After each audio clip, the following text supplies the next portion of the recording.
Bisa pertumbuhan ekonomi, perang dagang hingga antisipasi resesi ekonomi global menjadi perhatian dan fokus pemerintah.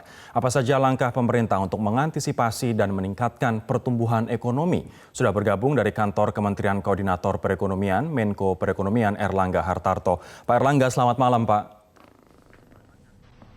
Selamat malam Pak Rory. Pak Erlangga, terima kasih telah bergabung bersama kami di Prime Time News. Saya akan memulai pertanyaan dari banyak tugas yang dipercayakan oleh Presiden Jokowi kepada Anda, mulai dari memperbaiki neraca perdagangan, menurunkan current account deficit, kemudian pengembangan kawasan ekonomi khusus ataupun kawasan industri lain, hingga meningkatkan ekspor dan juga menciptakan substitusi impor. Nah, apa yang akan menjadi fokus Anda dalam 5 tahun ke depan, Pak Erlangga? Ya, pertama tentu kita akan melihat dari segi pertumbuhan ekonomi sendiri, dan kita ketahui bersama bahwa faktor domestic market itu sangat penting, di mana domestic market itu kontribusinya antara 50-55%, dan apabila kita jaga pertumbuhan di atas 5% itu sudah berkontribusi 3% sendiri.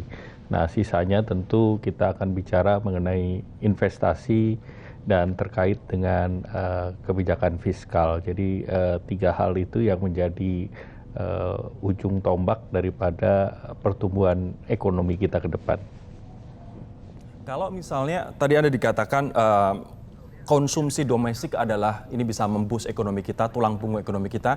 Bagaimana meningkatkan konsumsi domestik ini Pak Erlangga dari blueprint yang Anda envision, Anda lihat untuk 5 tahun ke depan? Jadi tentu arahan dari Bapak Presiden, kita harus menjaga daya beli masyarakat. Dan daya beli tentu ada beberapa program, di mana program-program pemerintah terkait dengan kebijakan-kebijakan fiskal diharapkan itu bisa menjadi daya tahan untuk pembelian dalam negeri. Kemudian yang berikut tentu pengembangan lapangan pekerjaan baru, kemudian juga program-program yang diharapkan bisa memberikan debottlenecking terhadap perekonomian nasional. Nah, debottlenecking ini tentu meningkatkan efisiensi daripada perekonomian, mulai dari logistik, perizinan, sampai pada tahap operasionalisasi daripada iklim berusaha di Indonesia. Apa yang dititipkan oleh Presiden Jokowi, Pak Erlangga, pada waktu rapat Kabinet Paripurna yang pertama setelah Anda dilantik? Ya, tentunya salah satu yang menjadi target adalah untuk mengurangi defisit neraca perdagangan.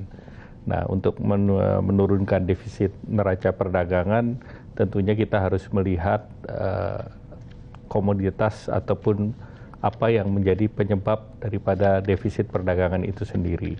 Nah, salah satu yang besar adalah ketergantungan terhadap import sektor migas, di mana tentunya pemerintah akan mendorong pengurangan dari import migas dengan merevitalisasi TPPI misalnya. Dengan demikian TPPI akan berkontribusi terhadap pengurangan ketergantungan import BBM. Yang kedua tentu peningkatan dari program biodiesel yang hari ini menggunakan CPO atau biofuel B20.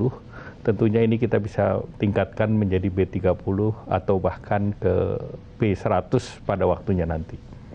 Pak Erlangga, saya ingin sedikit bergeser ke salah satu visi dari Presiden yang disampaikan pada pidato pertama, yakni di MPR, begitu, dan juga ini berkali-kali ditekankan oleh Presiden ketika debat calon Presiden beberapa bulan yang lalu. Salah satunya adalah pengembangan sumber daya manusia. Nah, kita pengen melihat seperti apa sih pengembangan sumber daya manusia ke depan, konkretnya akan seperti apa dan targetnya akan seperti apa, Pak?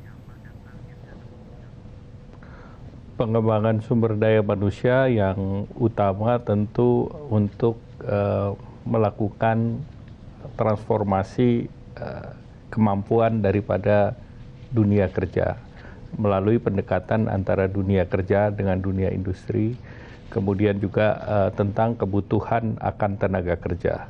Nah, beberapa hal yang dilakukan antara lain dengan pendekatan pendidikan vokasi, di mana pendidikan vokasi itu dianggap merupakan jenis pendidikan yang bisa dilakukan dalam jangka pendek atau short term. Nah, ini merupakan ada 3 layer, yaitu pertama dalam bentuk pendidikan keterampilan jangka pendek melalui pelatihan-pelatihan, dan pemerintah punya banyak balai-balai. Yang kedua tentu revitalisasi daripada sekolah menengah kejuruan dengan yang sering disebut sebagai link and match antara pendidikan SMK dengan dunia industri. Kemudian yang berikutnya adalah politeknik, di mana politeknik ini pendidikan 3 tahun, di mana dalam jenjang 3 tahun juga bisa mengisi para lulusan untuk di level-level menengah. Nah, program-program ini sebetulnya sudah difasilitasi dalam bentuk super deduction tax, di mana super deduction tax ini akan mendorong dunia korporasi untuk ikut serta di dalam peningkatan kemampuan sumber daya manusia. Di mana super deduction itu PMK-nya juga sudah keluar, mereka akan memberikan korporat yang membantu dalam bentuk investasi pendidikan, itu juga akan diberikan 200% pemotongan pajak. Demikian pula untuk operasionalnya apabila diajukan ke lembaga pendidikan yang lain. Insentif untuk mereka. Pak Erlangga, nanti saya akan tanyakan terkait dengan investasi, Pak.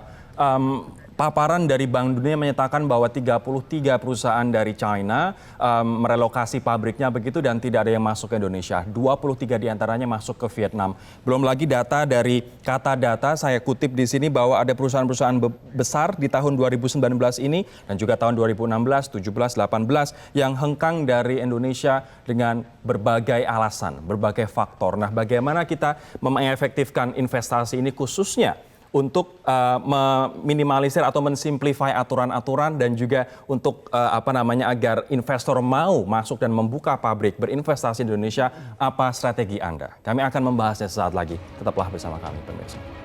Kembali di Prime Time News, pemirsa, saya akan menyapa kembali ada Pak Erlangga Hartarto, Menko Perekonomian yang bergabung bersama kami dari kantor Kemenko Perekonomian. Pak Erlangga, tadi sebelum jeda saya sempat menanyakan terkait dengan data dari Bank Dunia yang disampaikan bahwa 33 perusahaan dari China merelokasi pabriknya, tapi Indonesia tidak kebagian. 23 dari 33 perusahaan itu justru malah direlokasi ke Vietnam begitu. Sisanya yang 10 ke Malaysia, Kamboja, dan Thailand. Salah satu penyebabnya menurut Bank Dunia adalah izin atau perizinan yang berbelit-belit.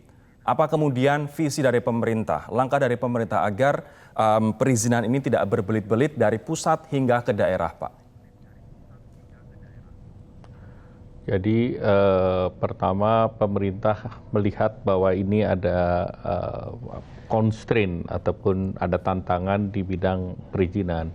Memang kalau dari China ke Vietnam pindahnya itu tinggal naik truk, barang diangkut, pindah.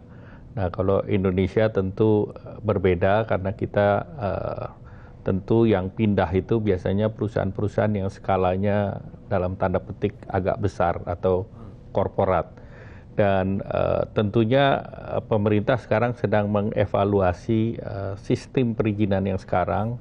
Kemarin pemerintah sudah menjalankan sistem OSS dan ini sekarang salah satu yang akan diterobos dengan Omnibus Law. Jadi ekosistem perizinan akan lebih disederhanakan lagi sehingga tentu akan memudahkan para investor untuk invest di Indonesia dan juga regulasi-regulasi lain yang terkait dengan operasionalisasi daripada investasi dan juga dibutuhkannya ketersediaan sumber daya manusia yang terampil. Nah, persoalan-persoalan itu yang sedang ditangani oleh pemerintah. Seampuh apa Omnibus Law ini akan menjadi ibaratnya silver bullet untuk mensimplifikasi perizinan yang berbelit-belit, Pak? Jadi tentu kita melihat bahwa Indonesia ini kan sebuah negara yang besar. Indonesia ini juga mempunyai tantangan untuk pembangunan berkelanjutan. Nah, seluruh faktor itu tentu akan dipertimbangkan sehingga tentunya kemudahan itu kita sediakan, tetapi kita tidak menghilangkan faktor kehati-hatian dan keberlanjutan daripada pembangunan di Indonesia.